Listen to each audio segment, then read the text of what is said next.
This is Amplify, a mini-series from the True North Collective podcast, aiming to highlight unsugar-coated conversations with everyday Black and Indigenous people of color on what it means to be yourself in the realities of our current system.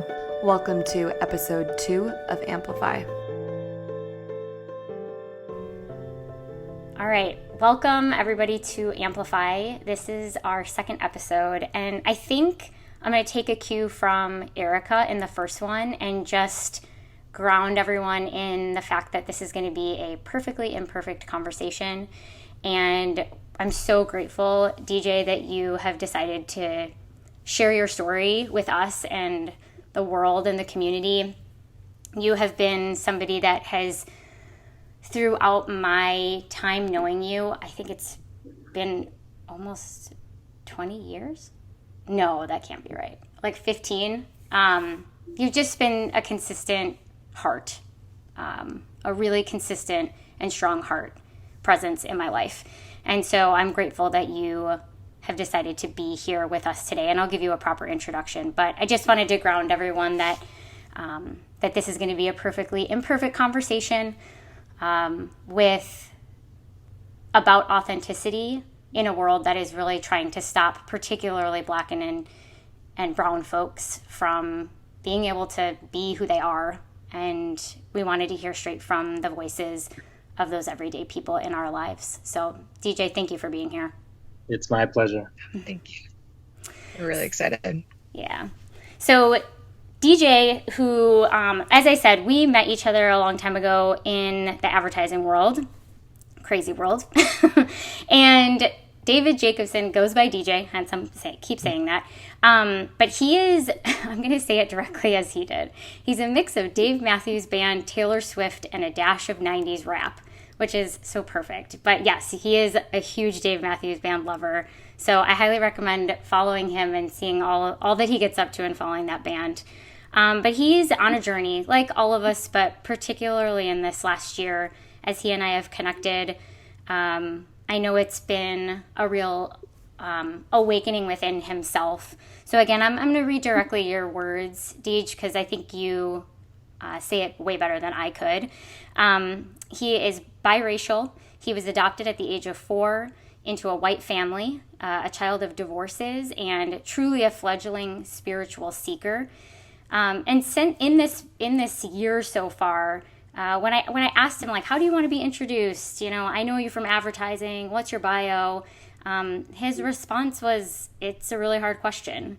Right now, late August 2020, the week of Jacob Blake's shooting, in the summer of COVID and Black Lives Matter, nothing's really the same for me as it was last year at this time. So it's totally a cliche, but like so many people, who I am is being shown to me. And I think that was a really beautiful way to put it. And I know you've been always on a journey, and that's probably why our lives have so closely stayed connected, because I think both of us have been spiritual seekers. And yet this year specifically has really opened up a lot in you and for you. And so thank you for being here to share that story with us. Welcome, DJ. For sure. Thank you. Thank you for having me. Thank you. I appreciate it. I just want to acknowledge what you guys do. I think that a space for messy conversations is really important right now. I mean, always, but right now for sure. I think people are trying to fit into their boxes and like they've chosen sides, and all that is like having a point is important. And a point of view rather is important. But I think that not knowing and admitting that you don't know is as big of a piece as being 100% certain. And so I appreciate that you guys have created this space for people to explore and hear what other people think.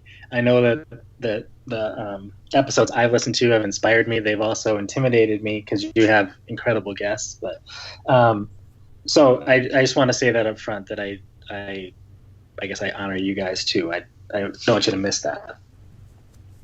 You're so sweet. I'm like smiling so big over here. Thank you. No, truly. And I think you bring up a really good point of like lately, a lot of the spaces that I've, chosen to show up in or I am in, I don't have a strong point of view, and I can see my tendency to want to come up with something. And I've really been practicing just saying, I actually don't know a lot about that. What's your take on it? And it's pretty amazing what that does in the space. So yeah.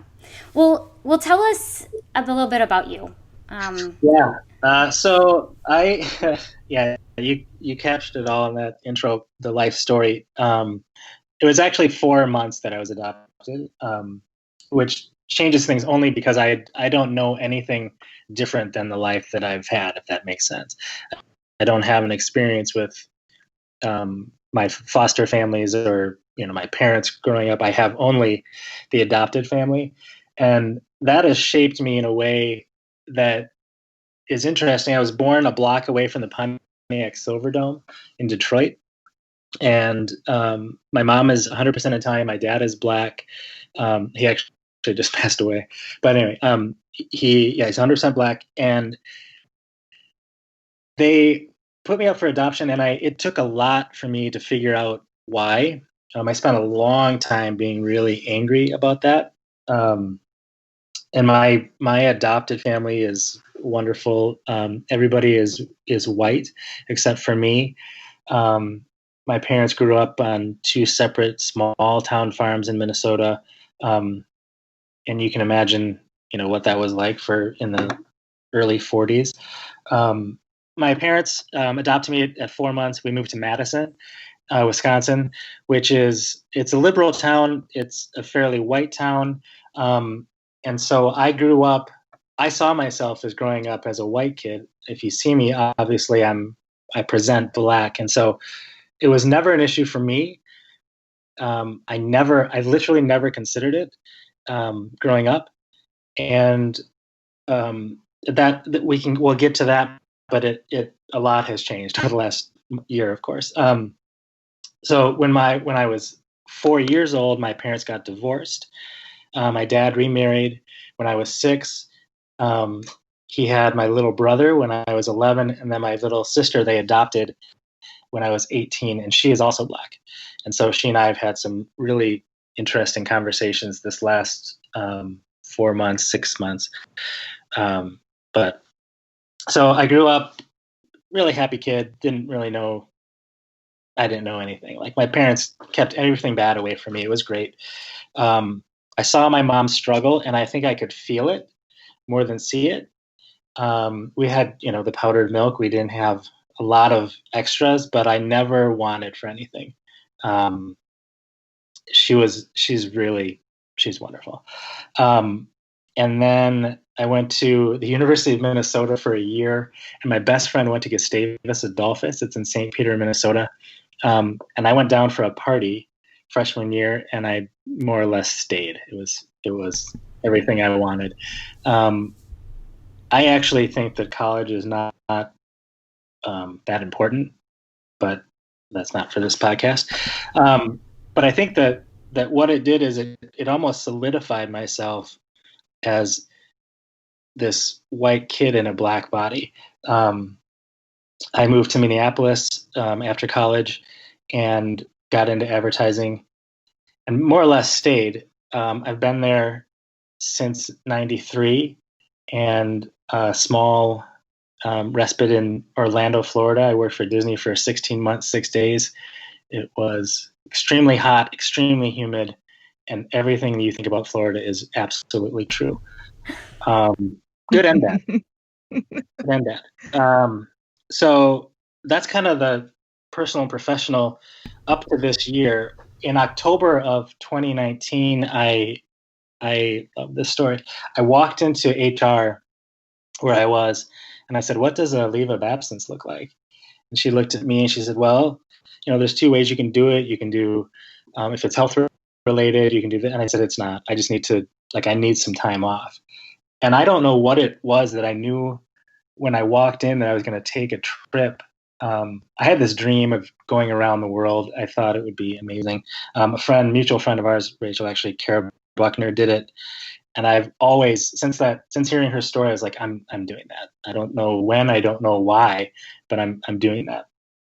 Anyway, so jump to a week later, and I get laid off, which was actually I loved it. I like layoffs. They're horrible on the day, but I think that everyone involved, and I told the owners when they laid me off, I walked into the room and the two owners were there and HR was, and I said, guys, this will be fine. And it was more fine when I saw that they were giving me a severance package because that was going to pay for the trip. And so I'm not, void of feeling. So I helped people get through the day, but I also was like, this is working out. And I called my, she's not she's like a medium, but I called her because we had an appointment set up and I said, I just got laid off. She said, that's wonderful. And I said, no, I got laid off. She said, yeah, I know. You've been manifesting this for 2 years. Which, when she said it, everything changed. I was like, fuck yeah, I have been. And I realized how powerful I was. And I realized that if I accepted that and accepted my power that I've been like dabbling into, or that I have so much more to say about my life than I thought. Anyway, so a month later, I basically went around the world, except I got stuck in Australia, so then I had to go back the other way. So I'm a little sad about that. I was going to go to Hawaii as well, but we can talk about that trip too. It was life altering. I don't think it was life changing actually. I've kind of worked on those definitions, but okay, so that was wait. I'm gonna pause you. Yeah. What is your difference between altering and changing? And now I'm mixed up with which one I said, but I think like life altering is if I was going to be a doctor and then I go on this trip and I become a lawyer. Life changing, I think, is like it expedited some things for me, and as I'm thinking through these definitions, I realize I hadn't thought them through. But it just totally fair, right? It wasn't that my life is obviously different having been on this trip. I think that it was always going to be this way. If that makes sense. Yeah. And so I don't think it changed anything. I just think it like this trip had to happen. Yeah. Like as you were having it, it felt like this was always a part of me already. Yeah. Always. I've been having experiences like that lately, and I've struggled to describe it, but I think you're actually doing a really beautiful job. Yeah, there were a few times where I was like, I don't know how I could not be on this trip. You know what I mean? Totally. There were people that I got laid off with that were searching for a job immediately, and I was like, okay, good, but I know I could not go to the next job. Yeah. I didn't have that. It wasn't an option really. Yeah. Okay, DJ, thank you so much for sharing like, this story too. Because I literally got laid off yesterday. And I feel like the story that you're sharing is like exactly, I mean, it's so identical. Like it just, I mean, I knew it was coming too, and like I'm actually kind of already in the middle of my trip, but just hearing your story and like the knowing that just like this is great and this is totally setting me up for exactly what I want. Yeah. But I appreciate hearing it in your story because it's bringing like it's very fresh. It hasn't even been 24 hours yet. Yeah. We're still hangover from the happy hour at the bar. Yeah, but it's definitely bringing, just keeping that hope and that vision alive. So this is like perfect divine timing to hear you share your story. Always. Let's see. Okay, so then I flew back. I got back January 4th, and then my mom and I had already planned to go to Oprah. She was in Minneapolis that weekend, and it was Oprah, so it was amazing. And then I planned on not working for a while because I figured that I would need to come down from this trip. And then a friend of mine and I were talking about Oprah, and she's like, well, I want to go. I said, okay, I'll go again. I don't mind. So we went to the show in Denver, and I talked to Oprah, and I will never. I was so excited to talk to her, and you practice these things, right? And then she comes walking around, and we're doing this little workbook that she's got. And she said, "So what do you got here?" And I said, "I'm just learning, just learning." I was mortified when it happened. I could feel myself sucking at the answer. I was devastated, but all I could think about was who took a picture of this. And so I asked every person around me and a woman in front of me, this is irrelevant to this podcast, but a woman in front of me took a selfie, and she cropped herself out and sent it to me. And I'm beaming now talking about it because Oprah spoke to me. Anyway, and that was at the beginning. That was March, the weekend of March 11th. We got back on Sunday, and then the world shut down that Friday. I was staying with some friends, and we were watching the governor talk about the stay in shelter in place, rather. And they're like, "Well, looks like you're staying for a while." And so that was March. I moved out in May, and then the way I look at it is that I started my COVID again because we were a little family. They got a dog when I was in Denver, and I was like, I helped raise this dog, and then I moved out on my own. And living alone is great. It's also jarring when you can't do anything, and so that's been a trick. And then Memorial Day came, and George Floyd got murdered, and everything about my life got really, really, really fucked up.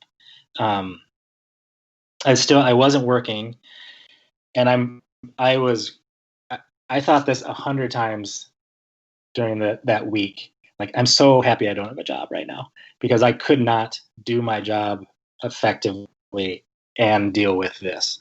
Like, I watched my city burn. I watched a guy get murdered in slow motion, and I have to deal with the fact that, like, he and I are similar in age. And so when I saw him, I tried to explain to people, when I saw him, I didn't see someone like me. I saw me. Like, my eyes connected, and I was never so mentally distraught. I was terrified. I was also scared. Like, there's varying degrees of that. I felt all of it. And so, Rachel, the thing I was trying to explain in the lead up of this, if you have a cube of ice and you put it in a glass and then you pour warm water over it, when it cracks, that's what happened to my brain. And I use that analogy because people know the sound and they know the visual too. And like, I remember the moment it happened. And I've been dealing with that fissure ever since. And it's not even bad. Like, I feel like I needed this to come into who I am and to realize that I am a Black man in America, and that's different than being a white guy in a Black man's body in America. I saw myself differently after that. And the beautiful part was that I went to 38th in Chicago, the site, and I looked around, and everyone's wearing masks, of course. And so you have to look at people's eyes. And like, I saw people, and I've got the air quotes going, but I saw them. They saw me. I saw Black women differently. I saw Black men differently.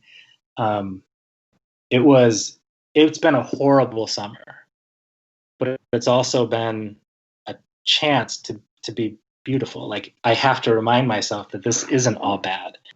And it's tough. It's tough to believe that sometimes, but it's also I have to make it my reality, so I can help other people see it, I guess. While you were talking, I mean, there's nothing that I can say except just like breathe in the words that you're saying. There's so much there that needs to be heard. Yeah. Oh yeah, one more thing. Sorry. So my coach, we were talking about Floyd too, and she's like, this you are going to be, or you have a chance to be, a bridge for people. And when she said it, I was like, you know what? I'm kind of tired of being here for everybody else. Like, how about if someone shows up for me? She said, I get that. I understand what you mean. But also, you're in a unique situation in that, like, my life has been, for a lot of people, I'm the only Black person they know.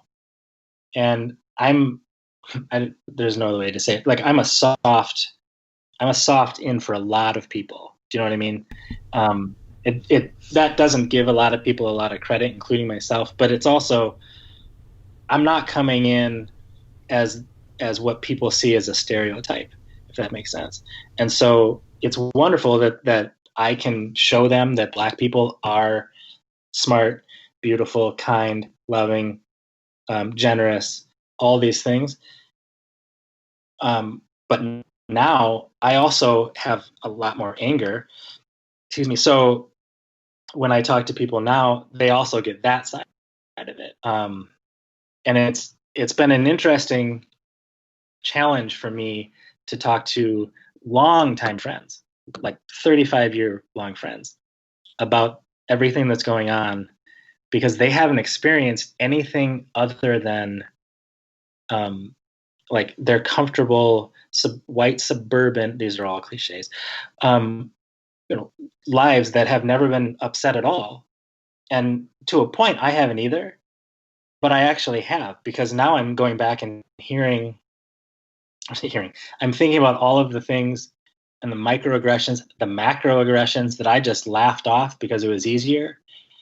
And like, I'm in danger of losing friendships, which is okay, because I'm finding myself, and that is like the most woo-woo thing I've ever said. But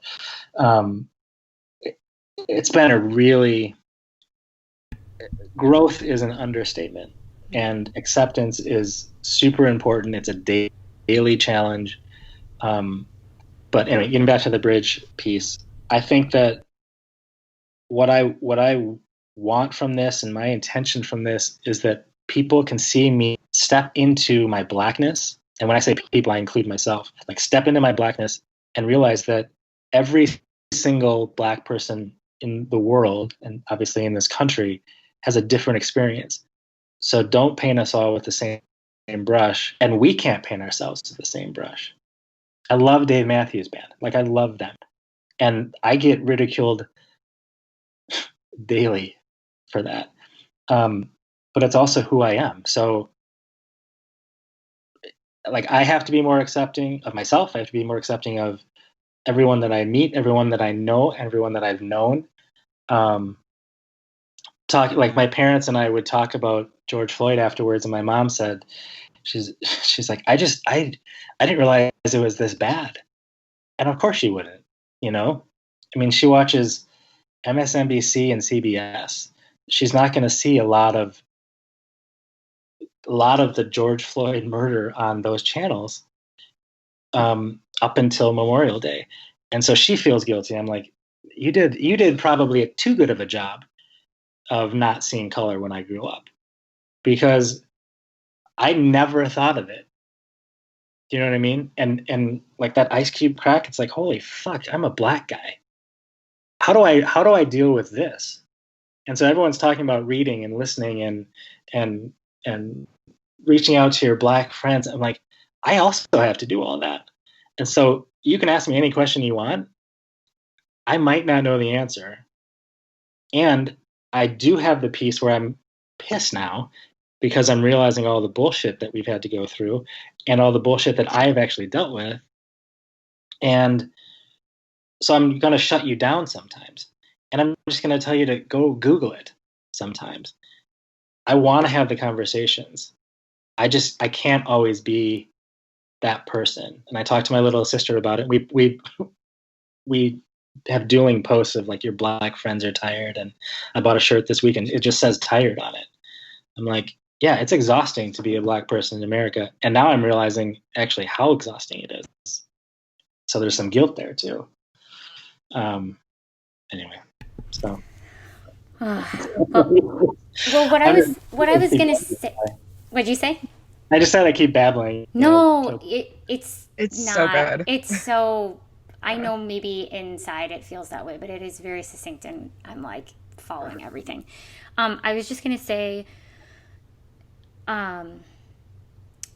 to dovetail off your life coach's invitation of being a bridge and you unpacking what exactly that means to you, similar to when we were coming on, when I said, hey, do you want to have this conversation recorded?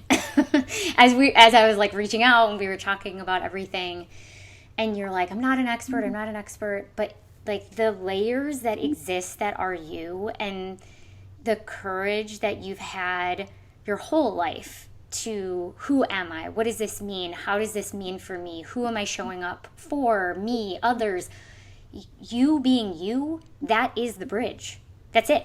Like, you don't have to do anything. And so and you can do, like, I guess I want to just say, who you are with all of your layers and your ability to openly share it curated, even though it still sounds beautifully curated, but just as it's coming out is the gift, is the magic. So, yeah. Thank you. Yeah. Thank you. It's funny because I have always been a huge proponent of authenticity, and like in the workplace, in life, people come to me and they're like, what should I do? I said, what's your gut reaction? That's what you should do. And it's ironic because I have spent a long time thinking about doing those things and then not doing them. But I was like Fraser Crane. I was the best psychologist, but I would have this messed up life over here. And this summer has been, I said two things have happened. One, I realized I was Black, which is a lot. But two, I don't have the ability nor desire to bullshit anymore.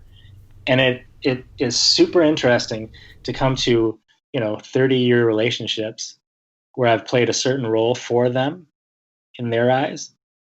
And now I come at a very different person. And I'm saying things that are like, well, I don't know this DJ. Like, well, this is it. Like, I can't downshift anymore.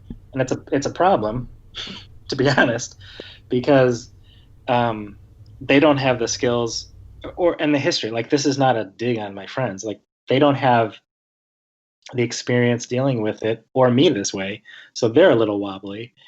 So I try to be kind with them and show them grace.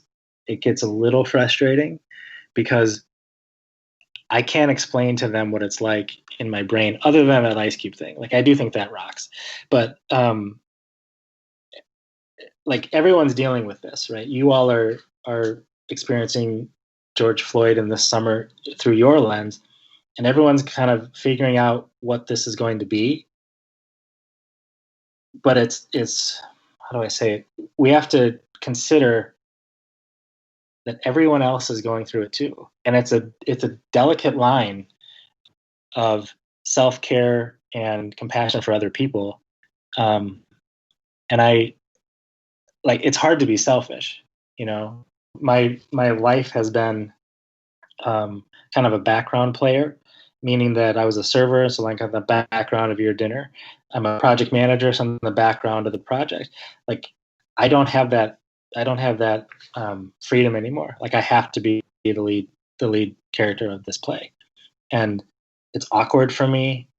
I absolutely fall on my face a lot, but I think that people are more forgiving than I give them credit for, and I think, like I say, this podcast is a piece of that. Like, having a place to ramble is really wonderful, and I think that it I think that this summer and this year, as really devastating as it's been, right? I think that people are going to come out eventually thinking, "Oh, good. Like, I'm so over that. I didn't want to have to live up to Instagram. I didn't want to have to live up to Facebook. Like, great. I love doing this, and that's what I'm going to do." I think, and I'll wrap this up quick. My dream after COVID is that everybody does exactly what they want for a career. And I know that that's impossible because people are locked in. But think about it. I know people that love spreadsheets. I know people that love painting. I know people that love cooking. So if everybody just did that, like did exactly what they like, I think things would even out. And I think that we'd have a society of a lot of people that are a lot happier, and like everything that we need would be filled. You know what I mean? It's a pipe dream. I get it, but I sometimes just think about it to make myself happy. So in hell yes, hell yes, hell yes. Right. No. I want to be a part of that pipe dream. We are a part of that pipe dream. Mm-hmm. Yeah.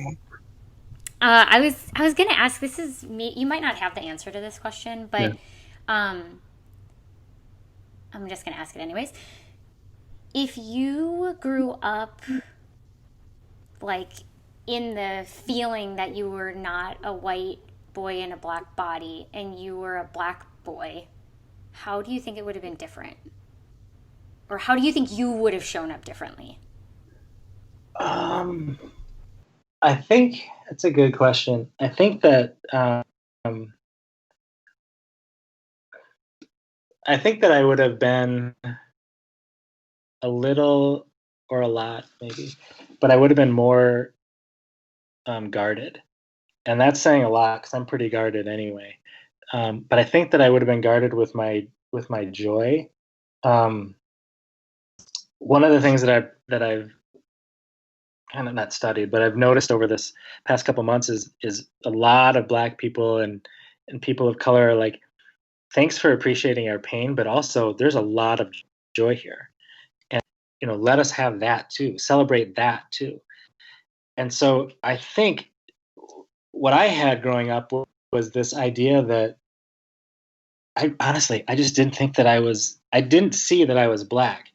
And like, if you're standing up straight and you look out, you don't see your skin.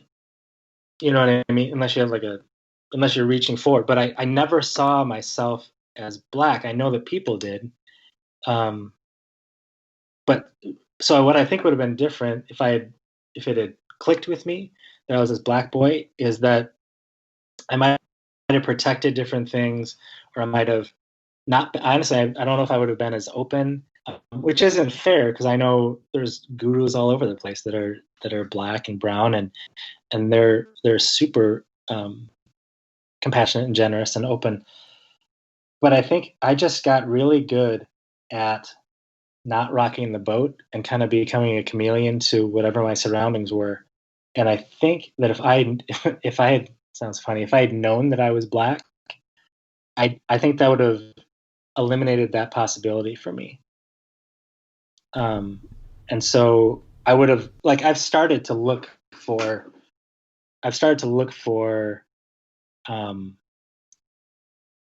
opportunities to not show my Blackness, but connect to it more. Like I see like I was saying before, I see Black people now, and I see how I'm not an other for them. I don't see them as other, rather.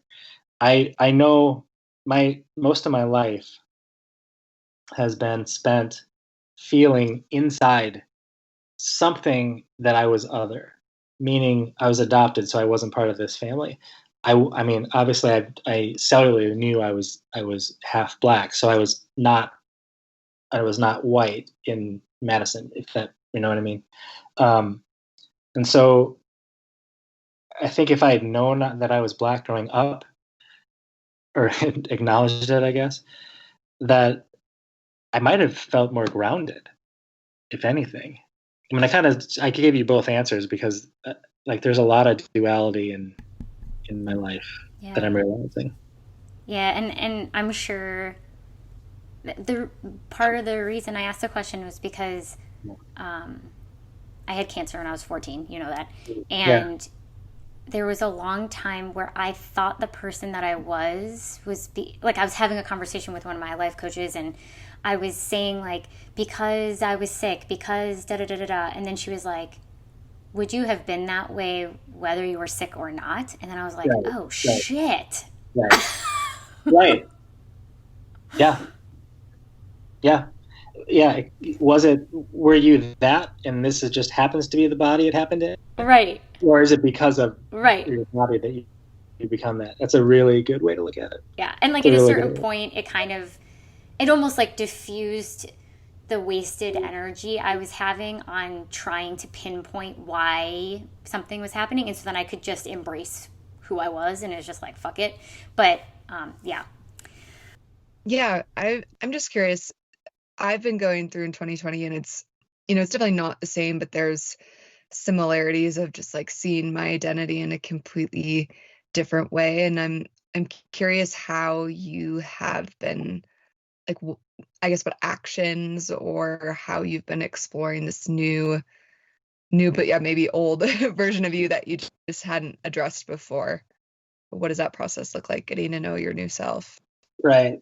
I think it's been very slow going. Like I said, I've been reading a lot, and I've listened to all the books, and like I still come at it as now a person who's had a very privileged upbringing and a very safe upbringing, and I think what I'm able to do now that is different is that I don't look. This is horrible, but I don't look at Black people as other, like I was saying, and so there's a larger community for me, which is wonderful. And so I'm in DC, and I went to the Commitment March yesterday, or the March on Washington. I mean, there's so many names, but anyway, and I looked around, and I realized like 4 or 5 times I was like, no one knows what my history is. They just see me as another Black man at this march with them. We are community. I mean, I get chills thinking about it right now. There were so many times where I am now part of that, that being the Black community, which I wasn't growing up. And it's I wrote last night preparing for this, like, it's a wonderful thing. We were at the Martin Luther King Memorial. That's where we wrapped up the walk, and this guy just started chanting, I love the color of my skin, I love the texture of my hair, and everyone's chanting back, and I'm like, I'm part of this now, and I wasn't at the beginning of the summer or the beginning of the year, and it's like I can't say I felt home, because there's still a big piece of me that is other, right? But I accept my Blackness now, and that's a huge piece of this. So I mean, I'm gonna say that's the biggest thing. That's all of it. Like, accepting half of who I am, or accepting a half of who I am. I don't have the words for it other than to say, I wish it had happened, 45 years ago.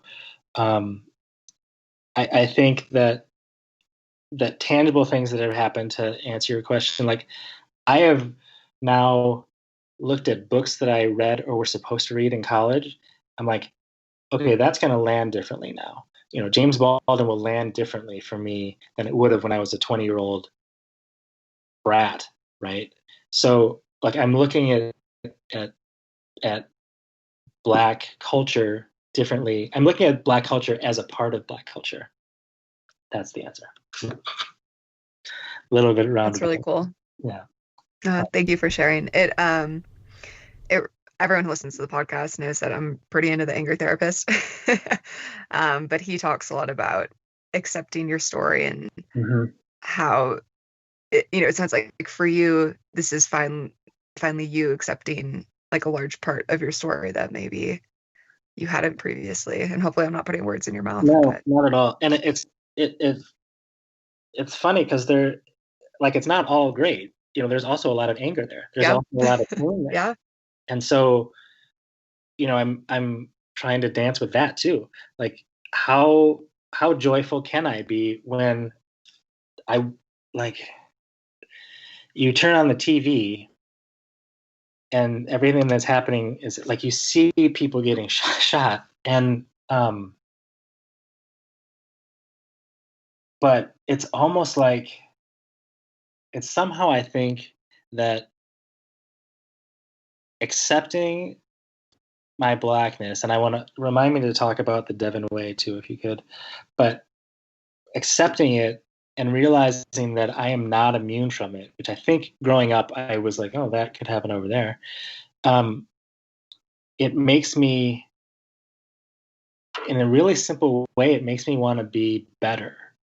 Not for me, that's part of it, but for everyone to see. Like I think about this bridge, like I want to be the best version of me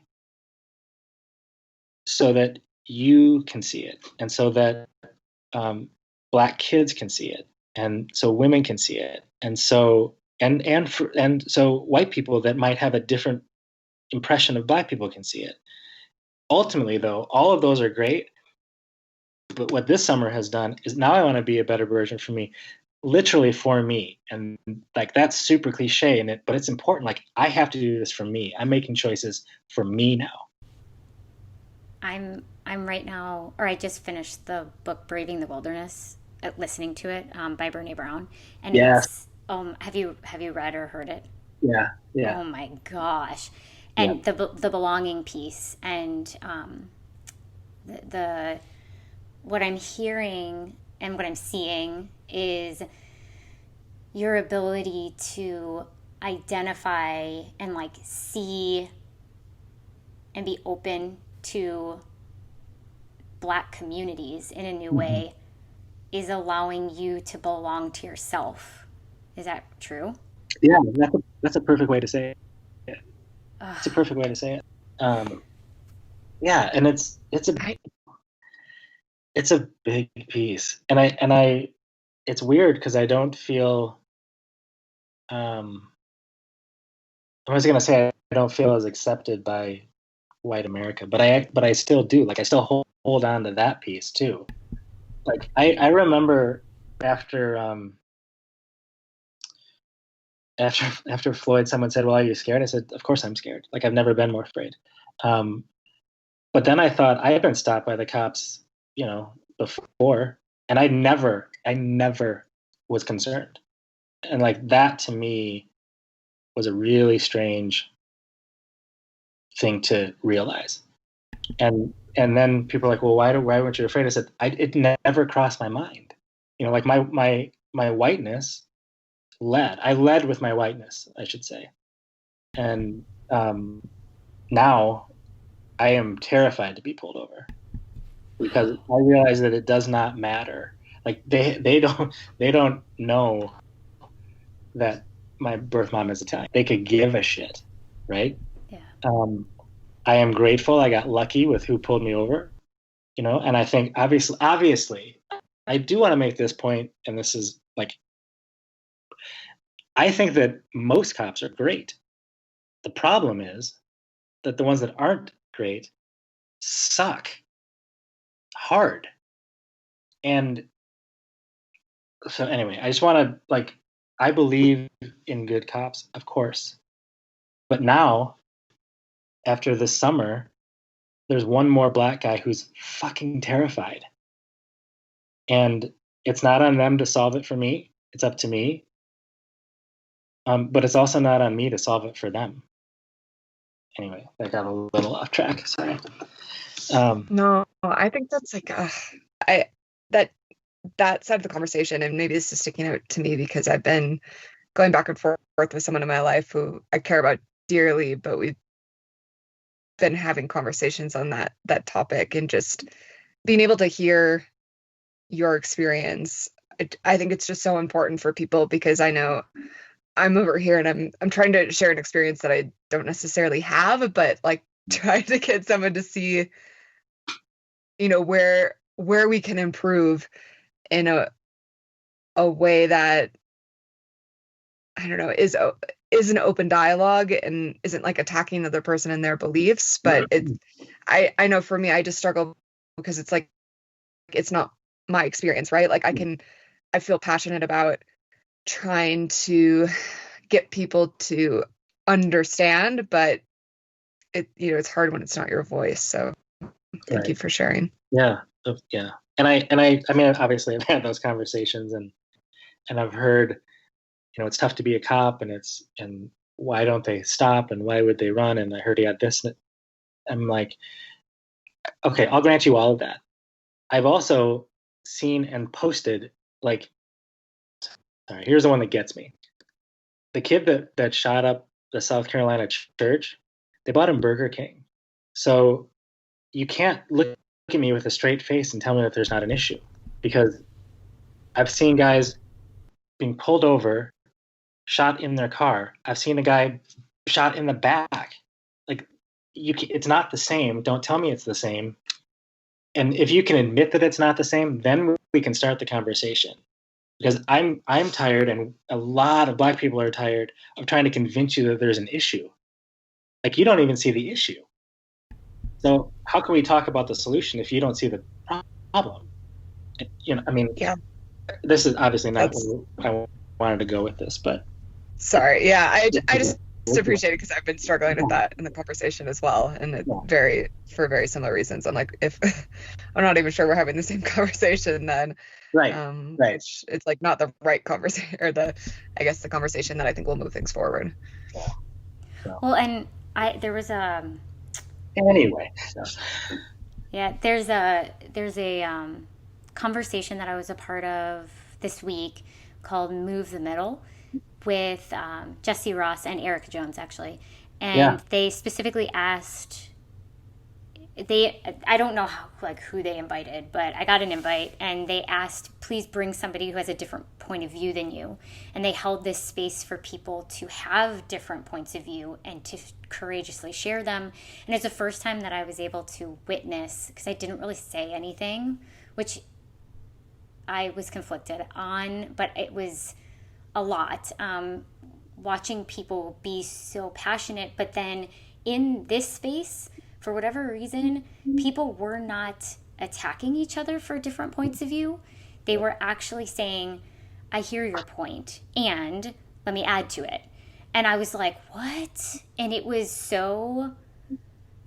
overwhelming, to be honest. But one of the things, in addition to that I was like, thank you for letting me be a part of that experience, I want to be a part of more of that, was somebody spoke up at one point and said, there are so many confounding factors to these situations, and each person is grasping on to the aspect of it that proves their point of view already. And it's like, holy shit, totally. Because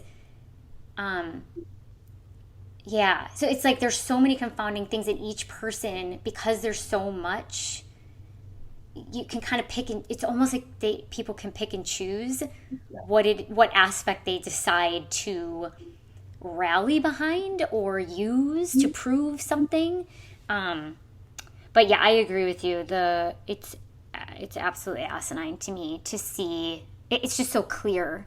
And being in Dallas, Texas, has been really interesting, because, to be honest, moving down here, I experienced more diversity than I ever did when I lived in the North, in the Midwest. It is much more integrated. And on the surface, it actually seemed so polite. And the more that this has all been unfolding more publicly for everybody to see, it has been underneath the surface of the cordialities is not, it's not the same. Like there's this like layer of, I don't know, that I'm like, okay, I like my friends that I've met here that are Black and brown, I'm like, how are you actually? Like, is everything okay? And then like, not all of them have shared with me because that's okay. And the ones who have are like, it's like, it's fuck, this has been going on forever. And like, I'm scared. Almost every single day of my life, I'm scared. And I was like, what? Yep. I mean, I think it's interesting that you say that, and I've heard the same about like the south southeast, I guess, but and how there's it's super integrated, but I also have the sense, and I have no proof of this, but in my mind it seems like the history has established how things will be. And so everyone is just aware that there are certain things that you do and do not do / do or do not say. And that makes everything kind of move smoothly. You know what I mean? Absolutely. So, right. And so this summer has been like people, everyone waking up to reality. And it's like, oh, crap. I need to now, I can't look away because of COVID. And I've got no place, like, I have to deal with this. We have to deal with it. And now we have to have these conversations. And they're going to suck. And I want to avoid them.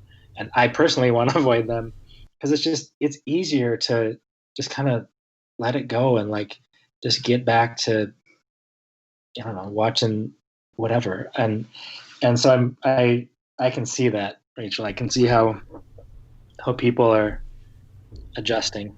Yeah. Well, go ahead. Well, I was just going to say, like, the fear is real. And it's a really weird thing to admit that you're afraid to yourself and to other people, because I don't want to live that way. I don't, like, I have preached as long as I can remember, like, see it, face it, do it anyway. Like, I love Will Smith, and he's like, if you're afraid, do it afraid then. Like, and I want to be that person, but I have this extra layer now of reality, so I need to incorporate that sooner than later so I can get on with my life. Yeah. Thank you for articulating that.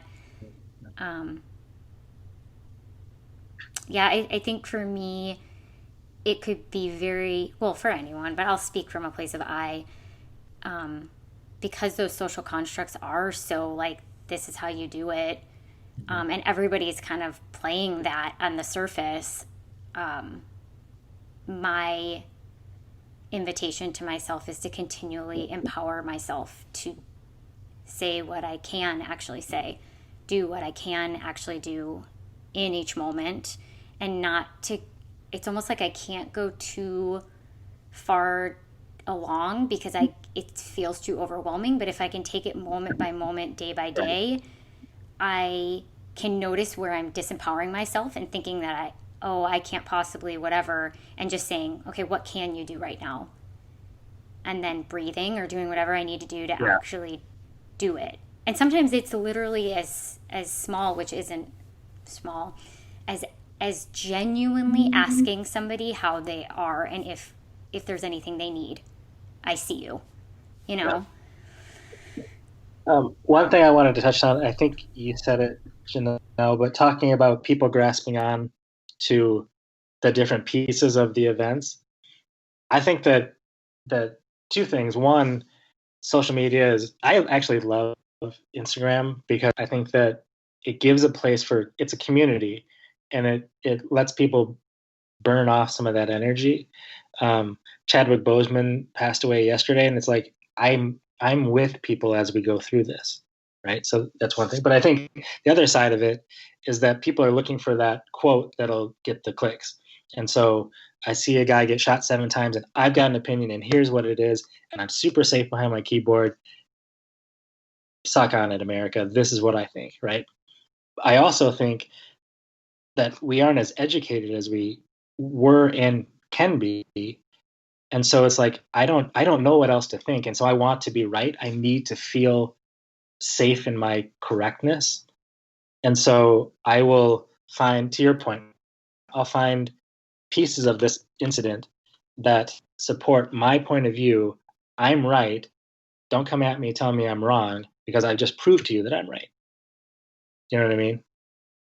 Yep. That was basically that was the conversation that I was a part of. Yeah. And trying not to do that, but I think we were both just like pulling outside sources of like, well, here's my perspective, someone else like explaining it, and it just, yeah, I'm practicing having these conversations. And when we had Erica on in our first Amplify episode, like that was something I said a lot of times. I just get almost paralyzed and don't know what to say, so I don't say anything. But I'm also now practicing being in this space of how do I make a change? Because I will also, like, I don't love saying this publicly on a podcast, but like if you talk to me 5, 6, 7, 8 years ago, like I don't think I'd be proud of how I viewed any of these topics. Like I was taught different things and raised in a society that isn't something I'm proud of. So as I'm having these conversations with other people, like I try to keep that in mind, that was probably a perspective that I might have had 8 or 9 years ago, and I've unlearned. But it is, it's hard because I'm like, I don't feel like I'm doing a good job. I want to do a good job, but we're trying, I guess, and that's a start. So, 2 things, if I can. One, I think that accepting growth from other people, accepting growth from ourselves is super important. And I think, like you're saying, not you changed over the last 5, 6 years. I think people are changing now over the last 5, 6 months, the last 5, 6 weeks. And it's tricky because we're so quick to say, "You're done. I'm over you." But the whole point is that if we want people to change their minds, we have to give them the space to change their mind. Do you know what I mean?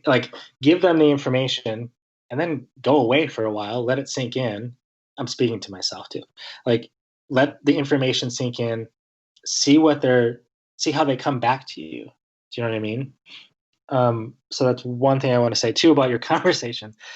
I had a conversation the week of the Floyd murder with a really good friend of mine.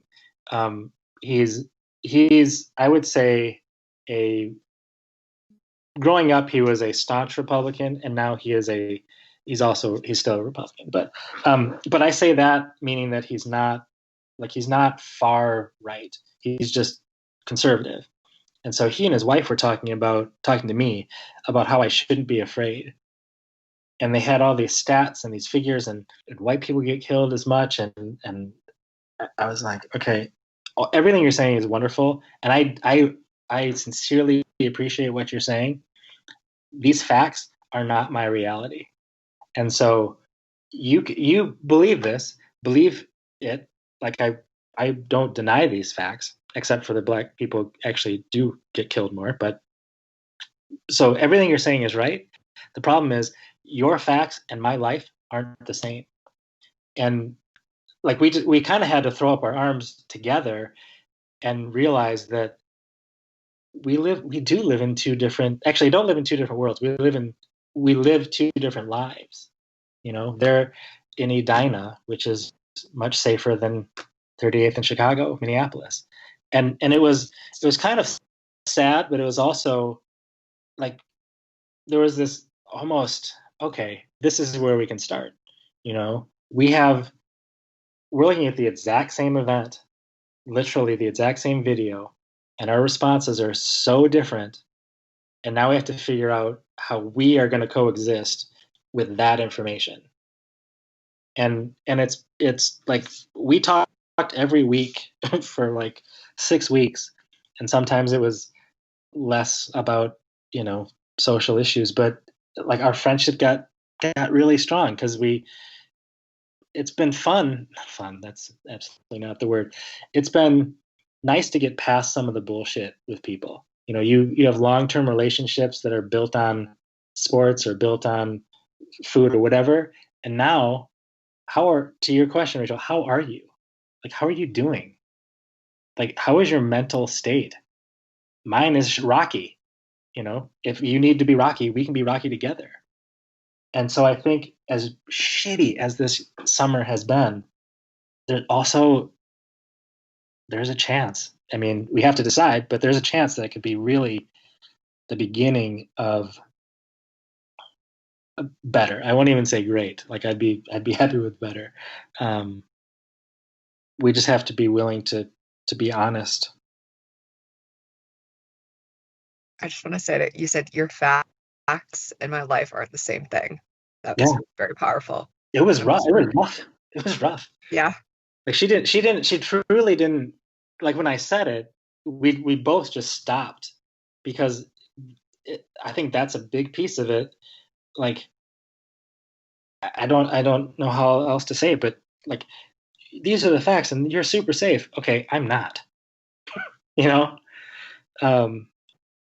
was horrible and wonderful all at the same time. Yeah, I think that's so powerful, because it's easy on both sides of the argument to just be like, well, here are the statistics, here are the facts. I'm like, we're talking about human fucking beings. Like, fuck your facts. Yeah, this is my life. There's also that. I mean, it's not funny. I laugh because it's an uncomfortable thing to say, but anyway, it's really powerful. Yeah. DJ, I know that the Devin Way video was really meaningful for you. Do you want to talk about that a little bit? Before we hear DJ answer, Devin Way actually was so gracious and gave us permission to use some of the audio from his original Instagram video. We're just going to play a portion of it, but we will link in the show notes the entire video, and we highly encourage you to listen and watch from start to finish. So here it is, and then we'll jump back in and hear from DJ. I had a video I watched of an American man, George Floyd, being pinned down by another American man and former police officer as he begged for his life and declared that he couldn't breathe. And so now, even on my birthday, a day that I should be celebrating, I feel heaviness and shame for the fact that I get to get older, for the fact that I can breathe. I'm from a super small town in East Texas. It's a beautiful town. It's called Lufkin. And I was born to a mother who is white and a father who is black. Because of the way I was raised, my dad, he was not present in my childhood, and so I got to be raised by the white side of my family. They're incredible people, by the way. But something I didn't realize in my upbringing is that because I was raised in this predominantly white world, I never felt a connection to my black culture. In fact, so much so that as I got older, I realized and started becoming aware that inside of myself, as this biracial boy, I had decided that the white part of me was superior to the black part of me. And so I clung to that side. I did everything in my power to separate the idea that I was African American, because I truly believed that it was lesser. And even saying that right now, it feels so gross. It feels so nasty. I knew I wasn't a racist because as a man of color, like, I couldn't hate myself, and but there were these microaggressions in my behavior that I picked up on in order to survive as a young biracial boy in a white world. And with everything going on in the world today, I started realizing, like, why haven't I activated my voice? Why haven't I taken a stand and spoken out and said something, anything? And I realized it was because I I, as this biracial boy who chose as a child, even if it was subconsciously, didn't feel like I had a right to my black culture. I felt like because as a child, I clung to my whiteness in fear that if I embraced my blackness, it would make me less than. That I had no right to fight. I had no right to stand up for African American rights in my adulthood, because then it would mean that there's a convenience factor. Like, oh, I'm only black when it's convenient. And so this is a message to little me, and I wanted to do it publicly, and I wanted to do it on my birthday.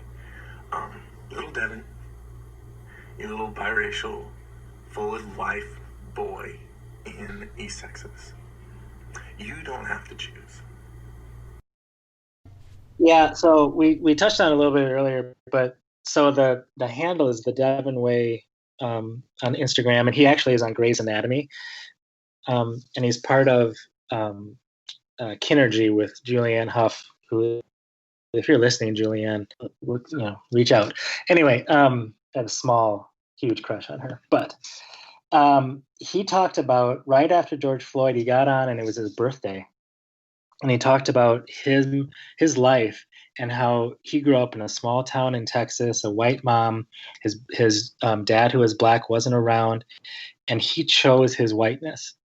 And I, like, when I saw that, I was like, oh my God, that's me. He's saying my words. And I think that I just wanted to, and I wrote to him, and but it's, for me growing up, I definitely chose my whiteness because it was safer. And he says the same. And then he also got to the point where he realized that was okay.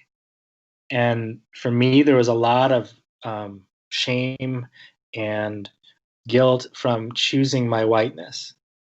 And now I'm, like I've said earlier, like I'm working through the idea that the choices I made were the right choices at the time. And this is true, I think, for everyone. But it's like that trip. I had to make those choices to get through high school, and to get through college, and I had to live that life to get to this point. And I think often, if not daily, about if I would change anything. And I always think no. I've never thought, yeah, I would love to have been, have a family that was richer, or been white, or been black, or whatever it is, because to be able to have the growth that I've had, as cliche as it is, I can't imagine not experiencing this. Do I wish it had happened sooner? No, because then I wouldn't have it at all. Like something would have been missed. And it's super easy to say, like I always get a kick out of when rich people say that it's not about money, because it kind of is sometimes. But in this case, I think that if something in my life had been different, if I had married my college girlfriend, like I wouldn't be this guy. I wouldn't be on this podcast. I wouldn't have experienced George Floyd the same way. And I'd like to think that I've touched someone, whether in an airport or at a subway or whatever, in a way that their life is better. And I know I have, and I take really tiny moments with people, and like I like to give people money on the corners. I get a kick out of it because they're seen, and it's $1, guys. Like I can handle it. And so all of that to say that his video freed me up to forgive my little boy, and like take that little boy in and say that you're okay, you did it right, we're gonna be fine. And now I get to, like, it's a jumping off point. I mean, imagine if more people did that, had those conversations with their inner kids. When you were talking about it, a quote came up that is more of a mantra that I heard recently, but it's, I forgive myself for all the things I did to survive. Yeah. We don't, I mean, my best friend's a grade school counselor, so you can imagine the stories that she has, but she is so committed to the idea that you have no idea what anybody else is going through. And so come into every conversation and every interaction, she actually says, come into it with the idea that they're having a horrible day, because you don't know, and so few people wear anything on their face or on their face. And it's not hard to be nice. It really isn't. And you never know who needs it. Yeah. There's something else interesting as I watched that video. I think you probably posted it, and that's where I saw it first. Yeah. And what's coming up for me now, as I recall it, and I rewatched it before this, is I was thinking to myself, like, wow, the ability to hold both, like, all these identities within oneself. And Devin says in the video, which we'll link to in the show notes, I'm actually going to reach out to him and see if we can put it an audio clip in the podcast. And if not, then we'll link to it. And so definitely listen to it. And he speaks in there of, like, I am both. Right. I'm honoring both sides. This isn't me honoring black over white, white over black. It's both. And there was something so like an exhale for me. And, I sit here as a cis white female, and what if I still, and maybe this isn't fair, but it's coming up, so I'm going to say it. What if I invited myself to see both sides, both black and white, within me too? You know what I mean? I don't know if I'm allowed to do that, but like, I don't know, the ability for me to go to, like, feel all of that existence, all that is out there within me. Is that an invitation? Well, I'm going to sit in that invitation of, what does that allow me to do if I can own both for myself? Yeah. So I don't know if this is what you were talking about. I agree 100%. I think that, on my trip and kind of in my life, like, energy has been a big thing. Anyone can walk into a room and tell if people are happy or sad, right?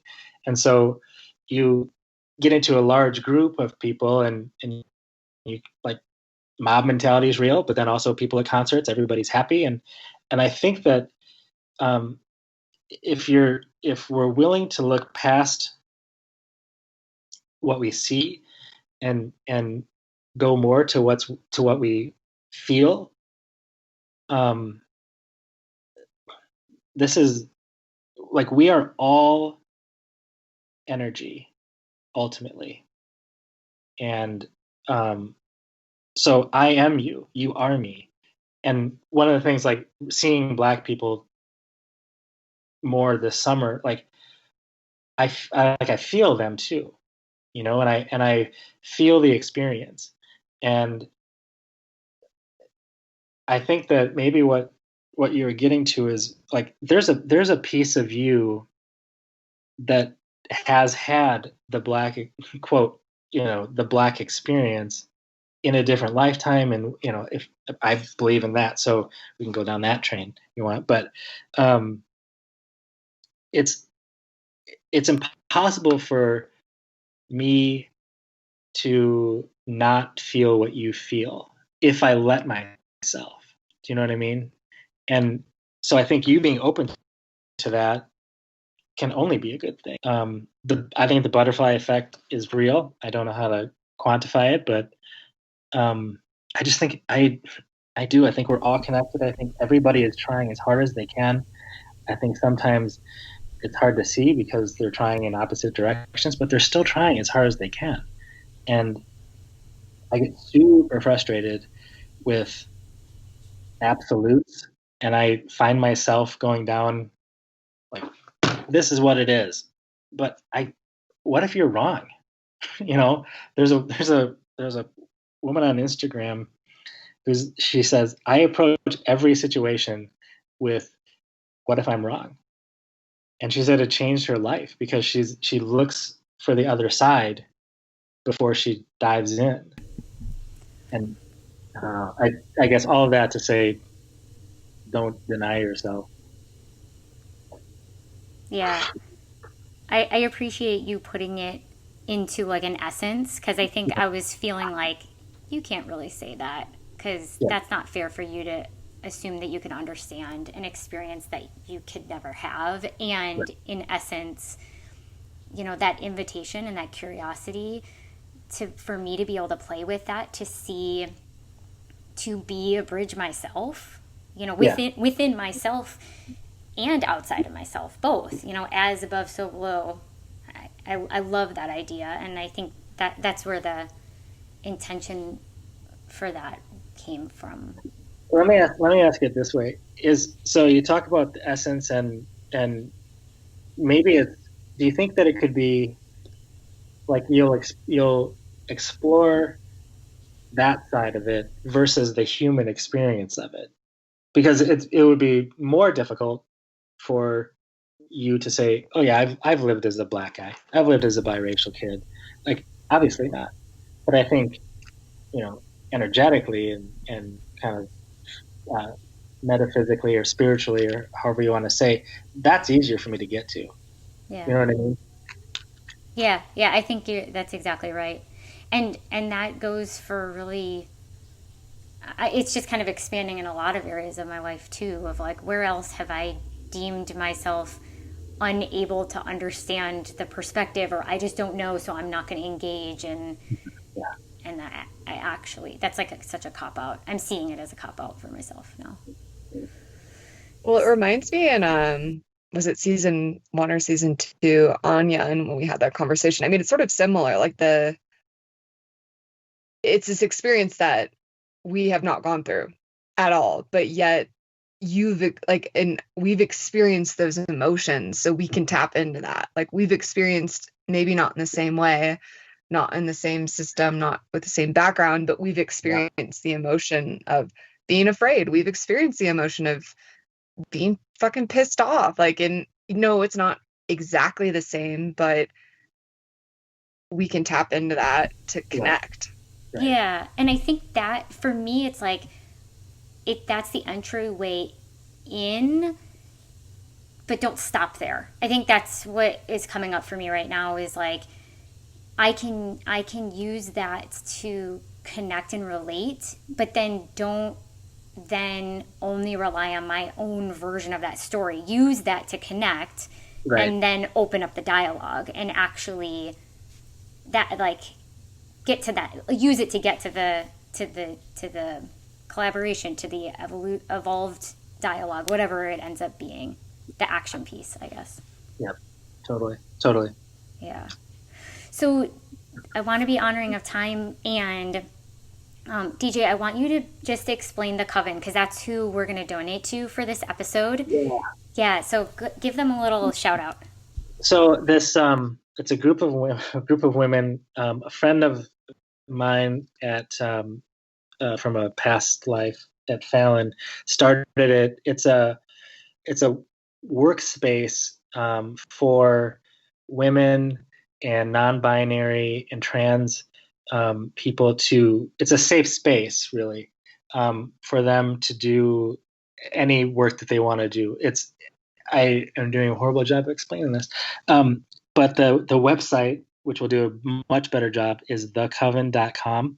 They're based out of Minneapolis. They do have digital memberships as well, but it's what they've done is created a safe space for people to work, and it's a really beautiful community.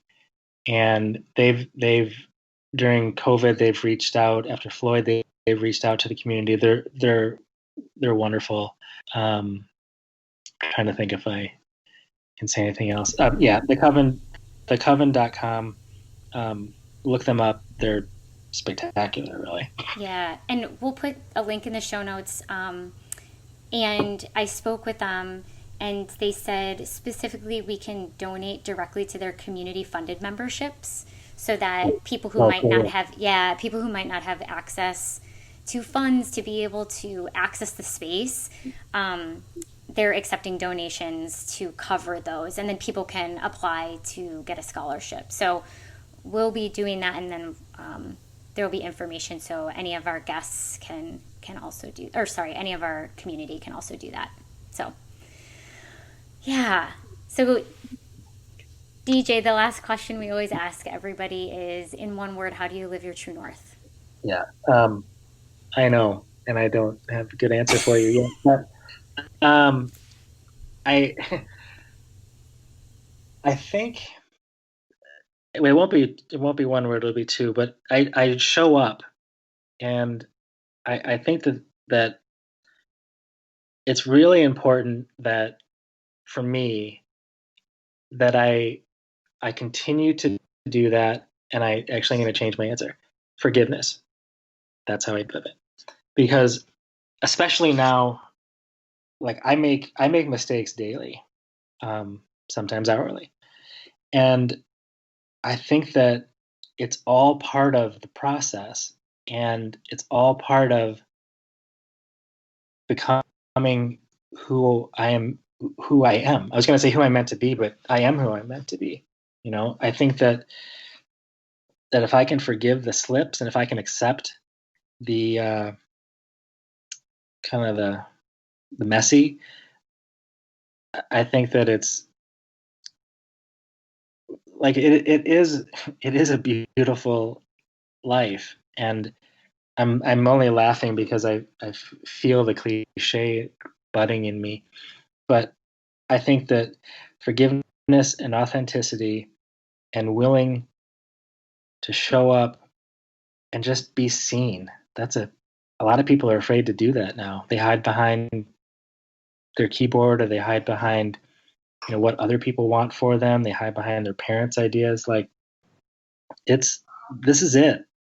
I'm going to disappoint people, but I'm also going to thrill people and inspire people. And I don't get to make that choice. I can only choose it for me. I do want to call out one other person. I can't pronounce his last name, but his handle is Gary_VEE. Just, he's phenomenal. Listen to 5 minutes and you'll be inspired.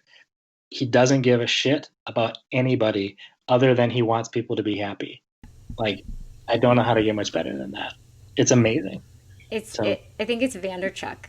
Yeah, I just can't pronounce it. So. It's Jenell's literally like favorite person ever. Marry me. Right? Like, yeah. That True North answer wasn't great, but that's who it's going to it. So it's yeah. You're brilliant, dude. I love you so much. You too. Thank you for this. Yeah. And if somebody wants to get in touch with you, if they're inspired by this conversation and they want to reach out, what's the best way for them to do that? Yeah, Instagram's great. DJ_2303. It's the best. Cool. It's easy. Thank you so much for sharing your story, sharing your heart. Absolutely. It was my messy pleasure. I miss you. I wish we lived closer. This has been Amplify, a mini-series by the True North Collective podcast. For more from Rachel and I, and to be able to leave a donation for our guests coming on this mini-series, check us out on the gram at the True North Collective _. We think it's incredibly important that everyone be able to authentically live and find their true north. We appreciate your support. Thank you.